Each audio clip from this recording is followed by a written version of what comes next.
So imagine a nightclub bouncer, All right? right. And he's so hyper-focused on checking IDs just to stop underage drinking, like strictly looking for dates of birth. Right. Doing his job. Exactly. But he's so focused on the IDs that he just waves through a guy with a literal bomb strapped to his chest, just because, a bomb doesn't have a date of birth printed on it. Wow. Which sounds like a completely terrible comedy sketch, honestly. It really does. But today, we are doing a deep dive into how the highest court in the land is basically on the verge of building an artificial intelligence system that operates exactly like that bouncer. It's a huge issue. It is. We are looking at the draft Supreme Court regulations for the use of artificial intelligence in courts 2026.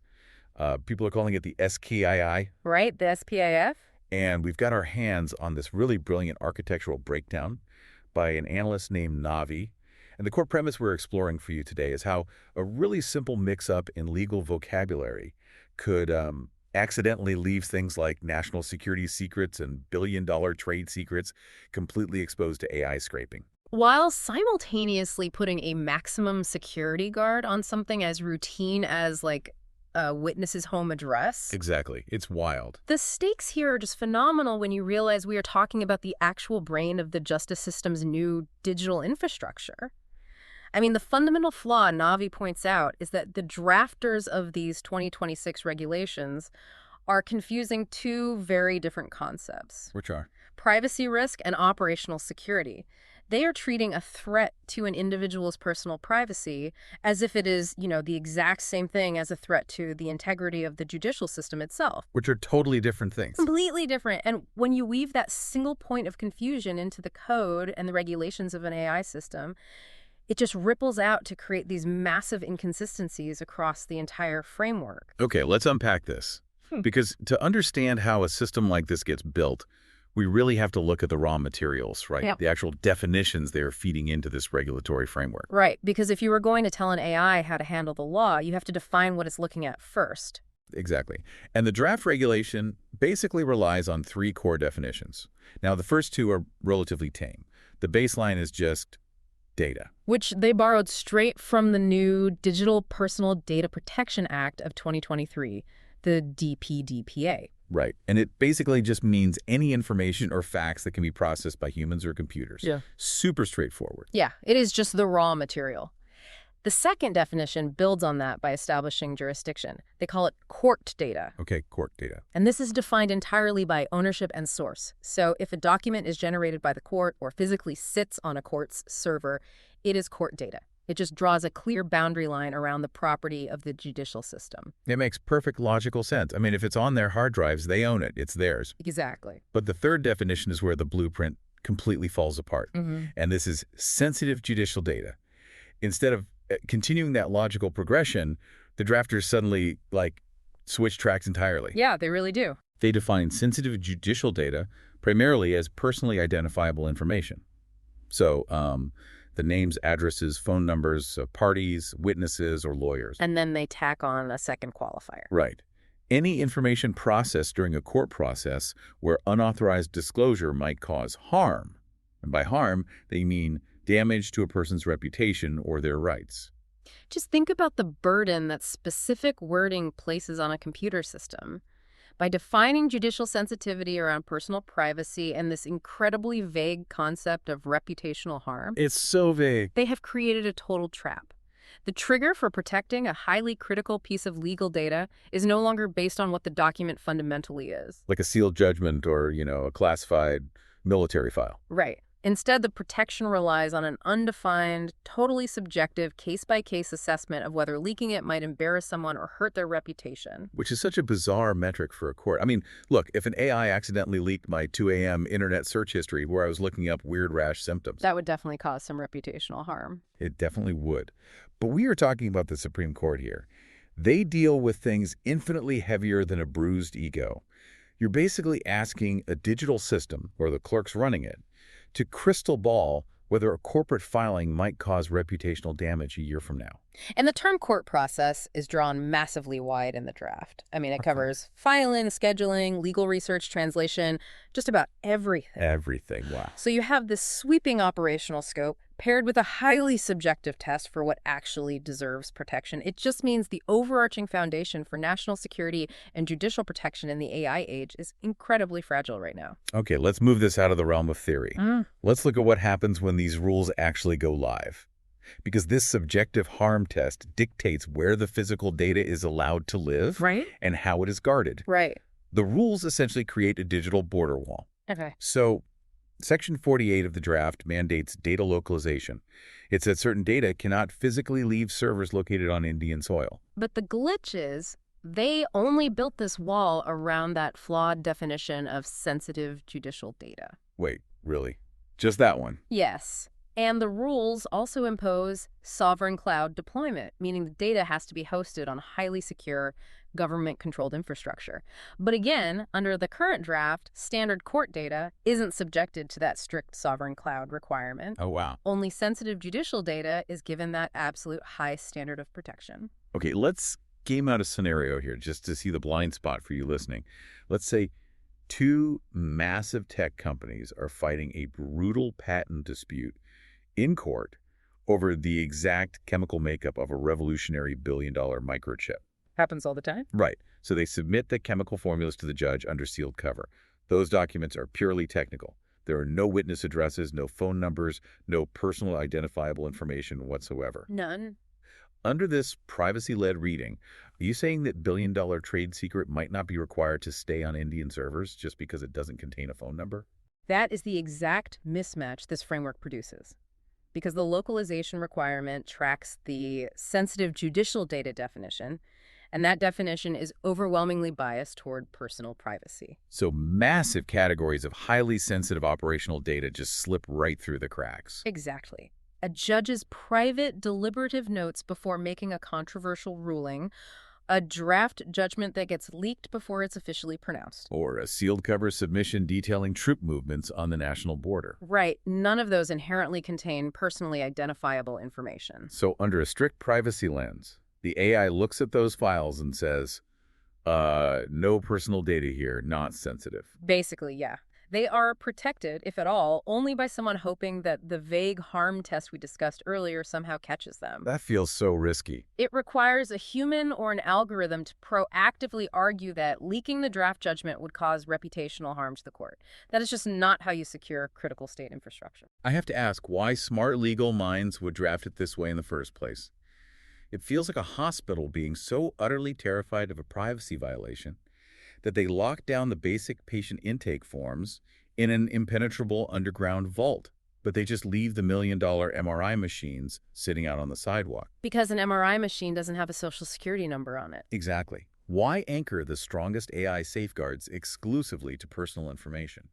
Well, what's fascinating here is, to understand the drafter's mindset, you really have to look at the psychology of the institutions involved, specifically in the wake of the 2023 Digital Personal Data Protection Act. The DPDPA. Right. Under the DPDPA, courts are classified as data fiduciaries. They are responsible for managing the data of citizens. And personal data is where the liability of the DPDPA actually bites. Oh, I see. That's where the massive financial penalties and the institutional headaches come from. Yes. So tying the strongest AI safeguards to personal information perfectly aligns the Supreme Court's AI regulation with the specific statute that will be aggressively enforced against them. It is defensive drafting. They're covering their own bases. The institution is, understandably, reflexively protecting itself from DPDPA liability. But the sensitivity of court documents goes so far beyond just protecting someone's privacy. I mean, you've got evidentiary integrity, judicial confidentiality, the national interest. Absolutely. If you build a framework that measures a document's sensitivity strictly by looking through a privacy lens, you will systematically leave the vault door wide open on material whose sensitivity comes from a completely different source. Which naturally leads to a very common reaction. When people realize that non-personal data is vulnerable like this, their first instinct is usually to suggest classifying everything the court touches as highly sensitive. Just lock it all down. Exactly. Yeah. Assume every document is radioactive so nothing leaks. The nuclear option. If the AI can't tell the difference, just don't let it share anything. But a court system legally cannot do that. And this brings us to a massive constitutional roadblock: the clash between privacy and transparency. Okay, how so? A coherent regulatory scheme has to take a definitive position on the concept of open justice. Article 145 of the Constitution specifically enshrines this for the Supreme Court. The default operating mode of the judiciary is public visibility. Okay, let me push back on that, thinking about this from the perspective of you, the listener. Let's say you have to sue a contractor because they completely botched your roof and they are refusing to pay for the damage. Sure. You filed a petition in court. Does that mean your home address, your phone number, and the financial details of your loan are suddenly permanent, public fodder for any AI system to scrape and feed into its training data? Whatever happened to the right to be forgotten? It is a totally valid concern, and it's the exact tension the judicial system is wrestling with right now. It seems like a huge contradiction. It is, but there is a distinction between an in-camera hearing, which is a private proceeding behind closed doors, often used in family law, and the general public docket. For the general docket, the baseline is transparency. Meaning everything is out there. Right. Once records are lawfully in the public domain, restricting access to them should ordinarily require a very specific, compelling justification, like overriding security concerns or protecting a victim of a severe crime. But surely the courts in India recognize the right to be forgotten to some extent, right? They do, but the application is incredibly messy. In the Indian context, especially regarding court records, the right to be forgotten is highly unsettled. It is entirely judge-made at this point. Meaning it's not a formal law. Right, it comes from individual rulings rather than a uniform national statute, which means it is applied very inconsistently depending on which high court you are standing in. Oh, I see. We do see courts occasionally taking a blanket approach, right? Like automatically masking the names and data of women or minors in all court records, even in civil matters where they aren't victims of an offense, just as a protective privacy measure. We do see that, yeah. But we have to recognize the severe real-world cost of indiscriminate masking. When you scrub identifying details from legal records on a mass scale, you fundamentally degrade the accuracy of the judicial archive. How so? Well, the entire system of common law relies on precedent. Understanding who did what, the specific facts of the dispute, and how the judge ruled. Right. If legitimate legal researchers, journalists, or future judges are looking at a history of cases where the parties are just listed as person A and person B, the public's ability to scrutinize and understand court decisions just collapses. That makes a lot of sense. Yeah. And even if you accept that some groups need to be masked, personal information is way too broad a brush anyway. Way too broad. Because the source material specifically calls out vulnerable subcategories under Section 16 of the DPDPA. It's not a one-size-fits-all scenario at all. Far from it. The data courts handle is incredibly diverse. Consider the data of a minor in a custody dispute. Now compare that to the data of a corporate whistleblower exposing massive financial fraud. The whistleblower faces severe retaliation risks. Exactly. Perhaps even physical danger that an ordinary witness in a traffic dispute never would. Now compare both of those to the data of a foreign national filing a suit in India. Oh, that's a whole different ballgame. Because the moment a court processes a foreign national's data, you suddenly trigger international cross-border transfer laws and diplomatic dimensions. You can't just treat that the same way you treat a local parking ticket. Right. Each of those groups warrants differentiated, highly specific handling. A flat, one-dimensional category of personal information simply cannot capture those necessary gradations for an AI system to process safely. So if treating everything as a privacy issue breaks the open justice system, and treating nothing as a privacy issue violates the Data Protection Act, how do we untangle this mess? That is the big question. We've diagnosed the disease-bad definitions, and we've seen the symptoms blind spots for national security and constitutional clashes. Naavi's analysis provides a fascinating structural cure to this problem. It really does. The solution requires a total visualization shift. The current 2026 draft treats personal data status as a rung on a single ladder. Like climbing up? Yeah, you climb from low sensitivity up to high sensitivity, and personal data is just placed near the top. Naavi proposes that we stop forcing two entirely different concepts onto the same ladder. Instead, we separate them into three distinct dimensions. A clean 3D solution. Yeah, let's break down those three dimensions, because this is how you actually program an AI to understand context. What is dimension one? Dimension one is ownership and source. This is the court data axis. It simply identifies what the court has generated or what it physically holds on its servers. It answers the basic jurisdictional question, is this ours?